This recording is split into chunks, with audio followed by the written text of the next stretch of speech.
TRP ராஜா கூறினார். திருவாரூர் மாவட்டம் மன்னார்குடி வருவாய் கோட்டாட்சியர் அலுவலகத்தில் நல்லிக்கோட்டை பகுதியில் சேர்ந்த 33 நபர்களுக்கு இலவச வீட்டுமனை பட்டாக்களையும், பாமணியில் நரிகுரவ மக்கள் 38 நபர்களுக்கு இலவச வீட்டுமனை பட்டா மற்றும் இலவசமாக வீடு கட்டுவதற்கு ஆணைகளையும் மாநில தொழில்துறை அமைச்சர் டிஆர்பி ராஜா வழங்கினார்.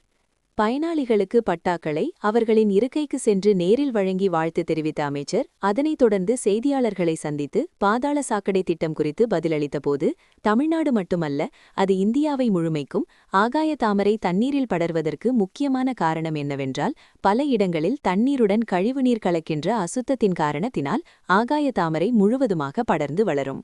ஆகாய தாமரையை ஒழிப்பதற்கு முக்கியமான காரணம் எல்லா நகரங்களிலிருந்தும் வரும் கழிவு நீரை சுத்திகரித்து சுத்தமான நீரை ஆற்றில் விட வேண்டும் என்பதுதான் சுப்ரீம் கோர்ட்டின் உத்தரவு.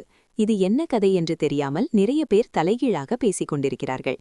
இது நகைப்புக்குரிய விஷயம். அரசியல் செய்யலாம், பொதுமக்களுக்கு நல்லது நடக்கும். இந்த விஷயத்தில் அரசியல் செய்வது கீழ்த்தரமான ஒன்று. இது மாதிரியான அரசியலை தவிர்த்து விடுவது நல்லது. எங்களுக்கு அரசியலும் தெரியும், அறிவியலும் தெரியும். இந்த தண்ணீரை கூட நாங்கள் வீணடிக்கப் போவதில்லை. சுத்திகரிக்கப்பட்ட கழிவுநீர் ஆற்றில் வீணாக செல்லாமல் இதை விவசாயிகள் வேண்டுமானாலும் பயன்படுத்திக் கொள்ளலாம். அத்தனை நாள் கழிவுநீர் ஆற்றுடன் சென்று கொண்டிருந்தது. அதை எடுத்து நிறுத்தி சுத்தம் செய்து விடுவதற்கு தப்பு தவறு என்று சொல்வது எந்த விதத்தில் நியாயம்? முட்டாள்தனமாக இருக்கிறது. தேர்தல் வருகிற இந்த நேரத்தில் எதையெதையோ பேசிக் கொண்டிருக்கிறார்கள். மக்கள் பார்த்து கொண்டிருக்கிறார்கள். என் மீதும் முதலமைச்சர் மீதும் முழுமையான நம்பிக்கை மக்களுக்கு இருக்கிறது. எதிராளிகள் எதிர்க்கும்போதுதான் நாங்கள் சரியான பாதையில் செல்கிறோம் என்று தெரிகிறது.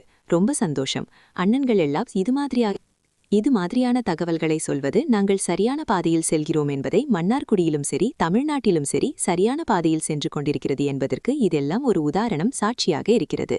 இங்குள்ளவர்கள் நல்லது செய்து பழக்கமில்லை. நல்லது நடந்தாலும் வரவேற்கப் போவதில்லை. அவர்களும் நல்லது செய்து பழக்கமில்லை. அவர்களிடமிருந்து எதிர்மறையான விமர்சனங்கள்தான் வந்து கொண்டே இருக்கும். பரவாயில்லை, அவர்கள் ஒரு பக்கம் கதறிக்கொண்டிருக்கட்டும். நாங்கள் தமிழகத்திலும் சரி, மன்னார்குடியிலும் சரி கட்டமைப்பை செய்து கொண்டே இருப்போம். ஆலங்குடியில் ஜவுளி பூங்கா அமைப்பது குறித்த சந்தேகங்களை கேட்டபொழுது, தையல் கடையிலிருந்து கழிவுகள் எப்படி வருமோ அது மாதிரி ஜவுளி பூங்காவில் கழிவுகள் வரும்.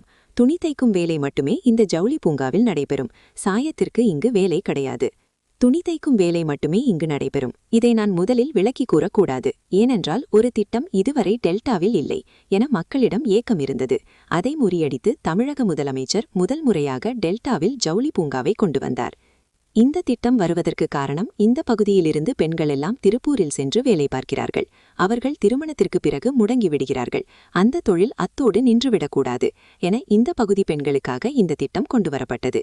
உங்களால் முடிந்தால் இந்த ஊர் மக்களுக்கு நன்மை செய்யுங்கள். அதற்கு நல்ல திட்டங்களை கொண்டு வாருங்கள். நான் உங்களுக்கு உறுதுணையாக இருக்கின்றேன். நாங்கள் கஷ்டப்பட்டு கொண்டு வந்த திட்டத்தை உங்கள் வீட்டில் இருப்பவர்களுக்கும் வேலை வாய்ப்பை கொடுக்கப் போகிறோம். உங்கள் சார்ந்தவர்களுக்கும் வேலை வாய்ப்பை கொடுக்கப் போகிறோம். அந்த வேலை வாய்ப்பினை கெடுக்காதீர்கள். மன்னார்குடி மக்களுக்கு கிடைக்க வேண்டிய வேலை வாய்ப்பை கெடுக்காதீர்கள்.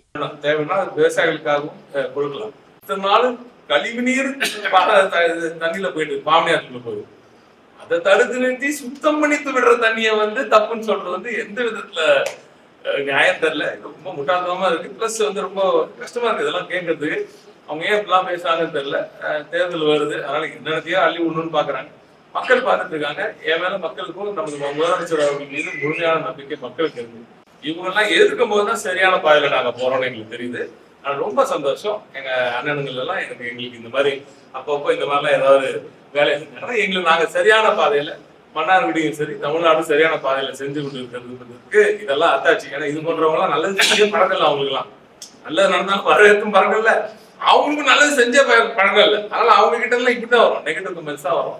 அதனால பாவம் அவங்க பாட்டு ஒரு பக்கம் கதறிட்டு இருக்கிறோம். நாங்க பாட்டு கட்டமைப்பு செஞ்சுக்கிட்டே போவோம். மன்னார்குடியும் சரி, ஒட்டுமொத்த தமிழ்நாட்டிலும் சரி. அது அவருக்கு இன்னும் அது ஒரு டெய்லர் கடையிலேருந்து இன்னும் வருமோ வெளியில, அது மட்டும் தான் இந்த ஃபேக்டரி. அதையும் இவங்க விற்க போறாங்க.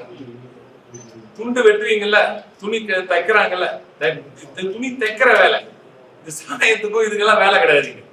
துணியை வாங்கி, வெறும் துணியை வாங்கி அதை வெட்டி ஒட்டி துணியா சட்டையா பேண்டா தைக்கிற துணி வேலை. இது மாதிரி நான் இவ்வளவு தூரம் இதை எக்ஸ்பிளைன் பண்ணவே கூடாது. ஏன்னா ஒரு திட்டம் இதுவரை வரலாற்றுல இதுவரை இந்த டெல்டா மண்ணுக்கு ஒரு தொழிற்சாலை கொண்டு வர முடியலன்ற ஒரு ஏக மக்கள்கிட்ட இருந்த நேரம். சிப்காட்ல தொழிற்சாலை பெரிய இடம் நம்மளுக்கு கிடைக்காது, சரிங்களா? இவ்வளவு பெரிய இடம்லாம் கிடைக்கும், பெரிய பெரிய இடம்லாம் கிடைக்காது, சின்ன இடம் தான் கிடைக்கும். அதுக்கு எப்படி தொழிற்சாலை கொண்டு வரலாம் சிந்திச்சு முதல் முறையாக வரலாற்றுல திராவிட நாயகன் முதலமைச்சர் அவர்கள் சிப்காட் தொழில் பூங்கா, சிப்காட் டெக்ஸ்டைல் பார்க்க உருவாக்குறார். இது எதற்காக உருவாக்குறார்? முதல்ல இந்த திட்டம் எங்க வச்சு செஞ்சுட்டு பாருங்க. திருப்பூருக்கு போறாங்க, இங்க நம்ம பெண்கள் எல்லாம் திருப்பூருக்கு போயிட்டு அங்கேருந்து எல்லா வேலை எல்லாம் பண்ணி முடிச்சுட்டு கல்யாணம் காட்சின்னு திருப்பி வந்துடுறாங்க நம்ம ஊருக்கு. அப்ப அவங்களுக்கு இருக்கிற அந்த திறன் அங்க கற்றுக்கிட்ட திறன் வந்து இங்க சும்மா கிடக்குது வீட்டுல.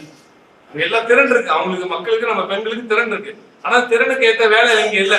அப்ப அந்த வேலையை இங்க கொண்டு வரலாம் அப்படின்னா, ஏன்னா சின்ன இடத்துல கொண்டு வரக்கூடிய ஒரு தொழில், நிறைய பேருக்கு வேலை கொடுக்கக்கூடிய தொழில் இப்படிப்பட்ட தையல் போன்ற தொழில், இந்த டெக்ஸ்டைல்ல இருக்கிற தொழில் தான். ரொம்ப கஷ்டமா இருக்கு இதெல்லாம். உண்மையாக மன்னார்குடியில எங்க ஊருக்காரர்ல ஒரு சில பேர் இப்பெல்லாம் இருக்கிறது எங்களுக்கு ரொம்ப கஷ்டமா இருக்கு. உங்களால முடிஞ்ச அந்த ஊருக்கு ஏதாவது நல்லது செய்யுங்க, பல திட்டங்களை கொண்டு வாங்க, அதுக்கும் நான் உறுதுணையா நிற்கிறேன்.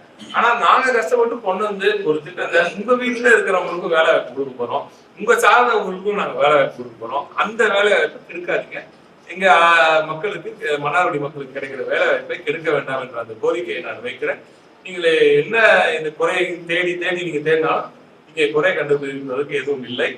ஒன்றும் வளர்ச்சி மட்டும்தான். மன்னார்குடி மட்டும் இல்ல, ஒட்டுமொத்த தமிழ்நாட்டுக்குமே வளர்ச்சியை கொண்டு வந்து திராவிட நாயகன் முத்துவேல் கருணாநிதி ஸ்டாலின் அவர்கள் தான் என்பது சந்தேகமே இல்லை. ஆகையால் தான் திராவிட மாடல் 1 இவ்வளவு பெரிய வளர்ச்சியை கொடுத்தோம், அந்த பவுண்டேஷனுக்கு அடித்தளம் விட்டுவிட்டோம். திராவிட மாடல் 2.0 இன்னும் அதிகமான வளர்ச்சி நிச்சயமாக டெல்டா பகுதிக்கு